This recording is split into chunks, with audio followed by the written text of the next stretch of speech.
வணக்கம்ங்க. நம்ம காப்பியாஸ் village kitchen சேனலில் இன்றைக்கி குழம்பு மிளகாய் தூள், அதாவது 1 கிலோ குழம்பு மிளகாய் தூள் அரைக்கிறதுக்கு என்னென்ன பொருள் எவ்வளோ எவ்வளோ சேர்க்கணும் அப்படின்றத அளவுகளோடு சொல்லியிருக்கேன். இது அளவான காரம் உடைய மிளகாய் தூளுங்க.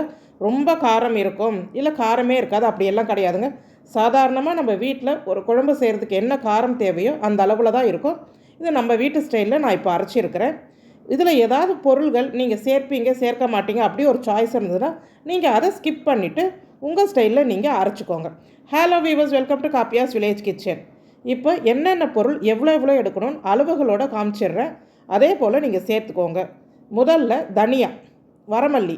இந்த தனியா உங்களுக்கு நாட்டு மல்லி கிடச்சிதுன்னா அதையும் வாங்கிக்கலாம், இல்லை சாதாரணமாக நமக்கு கிடைக்கக்கூடிய மல்லியாக இருந்தால் அதையும் வாங்கிக்கலாம். இது நான் 1/2 கிலோ எடுக்கிறேன். எக்ஸ்ட்ரா ஒரு 45 கிராம் இருக்குது, சேர்த்து தான் போட்டுக்கிட்டோம். 1/2 கிலோ தனியாக்கு 300 கிராம் மிளகாய். மிளகாய் நல்லா சிகப்பு கலராக இருக்கிறதா பார்த்து எடுத்துக்கோங்க. அதே போல் நல்லா காஞ்சி இருக்கணும், ஈரமாக இருக்கக்கூடாது. அது மாதிரி மிளகாய் பார்த்து வாங்கிக்கோங்க. 300 கிராம் மிளகாய். காஷ்மீரி மிளகாய் சேர்க்கணும்னு நினச்சிங்கன்னா 50 கிராம் காஷ்மீரி மிளகாய் சேர்த்துக்கோங்க. அது இல்லாமலே இந்த மிளகாய்த்தூள் நல்ல கலராக தாங்க இருக்கும். மிளகு 40 கிராம் அளவுக்கு எடுத்துருக்கிறேன். மிளகு 40 கிராம், அது கூட சீரகம். மிளகு சீரகம் ஒரே அளவு தாங்க எடுக்கிறோம். மிளகு சீரகம் எல்லாம் இதுவுமே 40 கிராம் அளவுக்கு. முன்ன பின்ன 1-2 கிராம் இருந்தால் பரவாயில்ல, நம்ம சேர்த்துக்கலாம். அதே போல் சோம்புமே 40 கிராம் அளவுக்கு தான் சேர்க்குறோம். சில பேர் சோம்பு சேர்ப்பாங்க, சில பேருக்கு சோம்பு சேர்க்கறது பிடிக்காது. அது அவங்களோட விருப்பத்துக்கு ஏற்ற மாதிரி சேர்த்துக்கலாம். எங்கள் வீட்டில் எப்போவுமே சோம்பு சேர்க்கறது வழக்கம், சாம்பார் பொடிக்குமே. இது வெஜ் நான்வெஜ் ரெண்டுத்துக்குமே இந்த குழம்பு தூள் யூஸ் பண்ணலாங்க. வெந்தயம் 30 கிராம், 20லேருந்து 30 கிராம் எடுக்கலாம். நாங்கள் 30 கிராம் எடுத்துருக்குறோம். அடுத்து கடுகுமே 30 கிராம், 20லேருந்து 30 கிராம் வரைக்கும் எடுக்கலாம். 30 கிராம் நாம் எடுத்துருக்குறோம். இதை நீங்கள் சேர்க்கிற அளவு நீங்கள் ஒரு 10 கிராம் முன்ன பின்ன சேர்த்துக்கலாம். வெந்தயம் கடுகு மட்டும், மற்றதெல்லாம் அப்படியே சேருங்க. துவரம் பருப்பு 50 கிராம் அளவு எடுத்துக்கோங்க. துவரம் பருப்பு கடலைப்பருப்பு ரெண்டுமே இதில் நாம் சேர்க்க போகிறோம். இரண்டுமே 50 கிராம் நாம் தாராளமாக எடுத்துக்கலாம். இப்போ கடலைப்பருப்பு இதுவுமே 50 கிராம். ஸோ இது எல்லாமே படிப்படியாக ஒரு கிராமில் தான் நாம் எடுத்துருக்குறோம்.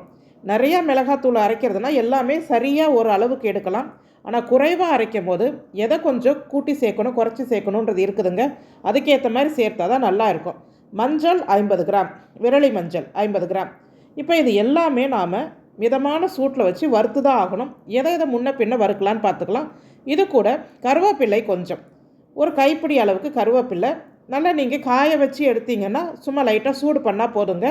இல்லை பச்சை கருவேப்பிலையை நல்லா அலசி நல்லா நீர் வடிச்சிருங்க. நல்லா தண்ணி போனதும் இது போல் ஸ்டவ்வில் கடாயில் ஃபுல் ஃப்ளேம் வச்சே நீங்கள் கொஞ்சம் நேரம் ரோஸ்ட் பண்ணலாம். கொஞ்சமாக உப்பு சேர்த்துட்டிங்கன்னா சீக்கிரமாக அது நல்லா வறுந்து வரும், நிறம் மாறாமலும் வரும். அதுபோல் கருவேப்பிலையை பாதி அளவுக்கு வறுத்து எடுத்து வச்சாச்சு. இப்போ முதல்ல சீரகமும் சோம்பும் சேர்த்து ஒரு 30-40 செகண்ட் வறுத்துட்டு அதுக்கப்புறமா மிளகு சேருங்க. மிளகு சேர்த்து ரொம்ப நேரம் நம்ம வறுக்கக்கூடாது. மிளகு சேர்த்து ஒரு 10 செகண்ட் தான், அந்த மிளகு சூடு ஏறணும், அவ்வளோதான். அதை மூணுமே சேர்ந்து நல்ல ஒரு மணம் வரும். அதை எடுத்து நம்ம தட்டில் கொட்டி வச்சிடலாம். அடுத்து வெந்தயம் கொஞ்சம் ஒரு பாதி நிறம் மாறின பிறகு அது கூடவே நம்ம கடுகு சேர்த்துடலாம். கடுகும் சேர்த்து நாம் வெந்தயம் கடுகு இரண்டையுமே சேர்த்து அந்த கடுகு கொஞ்சம் பொரிய ஆரம்பிக்கும் பாருங்கள். அந்த பொரிய ஆரம்பிக்கிற ஸ்டேஜில் இதையும் நாம் எடுத்து கொட்டிடலாம். வெந்தயமும் நல்ல பொன்னிறமாக வந்துடும். அதிகமாக எதுவுமே நிறம் மாறக்கூடாது, தீஞ்சும் போகக்கூடாது. மிதமான தீயில் வச்சு வருங்க. இல்லைன்னா மிளகாய்த்தூள் ரொம்ப டார்க்காக ஆகிடும், கருத்து போன மாதிரி. இன்னொன்று டேஸ்ட்டும் மாறிடும். வறுக்கிற பக்குவம் ரொம்ப முக்கியம். இப்போ பருப்பு வகைகளில் கடலைப்பருப்பு துவரம் பருப்பு ரெண்டுமே சேர்த்தாச்சு. அதை ஒரு நிமிஷம் வறுத்த பிறகு நம்ம எடுத்து வச்சோம் இல்லையா கருவேப்பில்லை, அதையும் சேர்த்து அது கூடவே வறுத்து எடுத்தாச்சு. கருவேப்பிலை நல்லா மொறுன்னு வரணும். காஞ்ச கருவேப்பிலையாக இருந்தால் இந்த பருப்பு கூடவே கடைசியாக நீங்கள் சேர்த்து வறுத்து எடுத்துடலாம். இதில் நாம் பெருங்காயம் சேர்க்க போகிறது இல்லைங்க. மஞ்சள், விரலி மஞ்சளை வறுக்கக்கூடாது. அதை சும்மா வெயிலில் காய வச்சு சும்மா கொஞ்ச நேரம் தான் வெயிலில் போட்டு எடுக்கணும். இல்லைன்னா மிளகாய்த்தூள் கருத்து போன மாதிரி ஆகும், கலர் மாறும் டார்க்காக. மஞ்சள் அதிக நேரம் வெயில்லையும் போடக்கூடாது. இப்போ தனியா 1/2 கிலோ தனியாவையும் எடுத்து சூடு பண்ணணும். இதை ரொம்ப நேரம் வறுக்கலாம் கூடாது. ஒரு நிமிஷம் மிதமான சூட்டில் வச்சு சூடு பண்ணி எடுத்துருங்க. மிளகாயுமே அதே போல் சும்மா ஒரே நிமிஷம்தான் நல்லா அப்படி சூடு பண்ணி எடுத்துட்டா போதும். மிளகாய் எதுவுமே நிறம் மாறிடக்கூடாது. இது எல்லாமே எடுத்து உங்களுக்கு வாய்ப்பு இருந்துச்சுன்னா வெயிலில் ஒரு 2 மணி நேரம் அப்படியே விட்டுருங்க. நல்லா காஞ்சிரும். அந்த சூட்டில் இருக்கிற ஈரத்தன்மை கூட இருக்காது. இது போல் நம்ம செய்யும் போது இந்த பொடி ரொம்ப நாள் இருக்கும், வண்டு பிடிக்காது. வறுக்கிறதே வண்டு பிடிக்காமல் இருக்கிறதுக்கு தான். வெயிலில் வைக்க வாய்ப்பு இல்லைன்றவங்க அதை பற்றி கவலைப்பட வேண்டாம். நல்லா ஆறின பிறகு நீங்கள் மில்லில் கொடுத்து அரைச்சி எடுத்துகிட்டு வரலாம். இல்லை எனக்கு வெயில் இருக்குது அப்படின்றவங்க எல்லாத்தையும் சேர்த்து சும்மா கொஞ்சம் நேரம் ஒரு 2 மணி நேரம் அந்த வெயிலில் விட்டுட்டு அதுக்கப்புறமா நீங்கள் அரைச்சி பாருங்கள், அந்த பொடி இன்னுமே நல்லா இருக்கும். அதனால் ஆரம்பத்தில் வெயிலில் வைக்க முடியலன்னா கூட இதை போல் வறுத்துட்டு வைக்கலாம். இப்போ நமக்கு எல்லாமே ரெடி ஆகிடுச்சிங்க. மில்லில் கொடுத்து தான் இதை அரைக்கணும். இது நம்ம மிக்ஸி ஜாரில் அரைக்க முடியாது நிறையான்றதுனால. இது எவ்வளோ அளவு வந்திருக்குது அப்படின்னு நம்ம இப்போது இடையில நான் காமிச்சிடுறேன். இந்த மிளகாய்த்தூள் ஊருக்கு கொடுத்து அனுப்பிக்கிறதுக்காக அளவாக அரைக்கிறது. அதாவது 1 கிலோ தூள் தான் நாங்கள் கொடுத்து அனுப்ப போகிறோம். அதனால் இதை அளவாக அரைச்சது. நிறைய பேர் 1 கிலோ வேணும்னு சொன்னதுனால இதை நான் இன்றைக்கி வீடியோவில் போட்டிருக்கிறேன். இப்போ பாருங்கள், நான் இதை அளவோடு நான் உங்களுக்கு காமிக்கிறேன். 1 கிலோ கூட ஒரு 58 கிராம், அதாவது எக்ஸ்ட்ரா ஒரு 60 கிராம் இருந்தது. நான் சொன்னேன் இல்லைங்களா, உங்களுக்கு கடுகு வெந்தயம் முன்ன பின்ன 10 கிராம் குறைச்சி சேர்த்திங்கன்னா உங்களுக்கு 1 கிலோ அளவு தான் வரும் பொடி. ஒரு 10 கிராம் 20 கிராம் டாலரன்ஸ் எப்போவுமே அந்த அளவுக்கு வரும். ஸோ 1 கிலோ மிளகாய்த்தூள், குழம்பு மிளகாய்த்தூள் வேணுன்றவங்க இந்த அளவுகளை பயன்படுத்தி அரைச்சிங்கன்னா காரமும் அளவாக இருக்கும். மேலும் வெஜ் நான்வெஜ் குழம்பு எந்த வகை குழம்புக்குமே இந்த பொடி பயன்படுத்தலாங்க.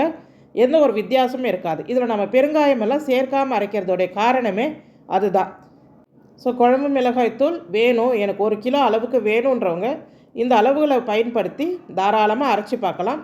இதையே நல்லா ஆற விட்டுறணும். மிளகாய்த்தூள் நம்ம மில்லுலேருந்து அரைச்சி எடுத்துகிட்டு வந்த உடனே அப்படியே வச்சிடக்கூடாது. மிளகாய்த்தூளுன்னு இல்லைங்க, எந்த தூளாக இருந்தாலுமே எந்த மாவாக இருந்தாலுமே நான் என்னுடைய பதிவுகளை எல்லாமே சொல்லியிருப்பேன். நல்லா ஆற விட்டு அதுக்கப்புறமா எடுத்து வைக்கணும். பாருங்கள், 1058 கிராம் இருக்குது. 1 கிலோ கூட 58 கிராம்.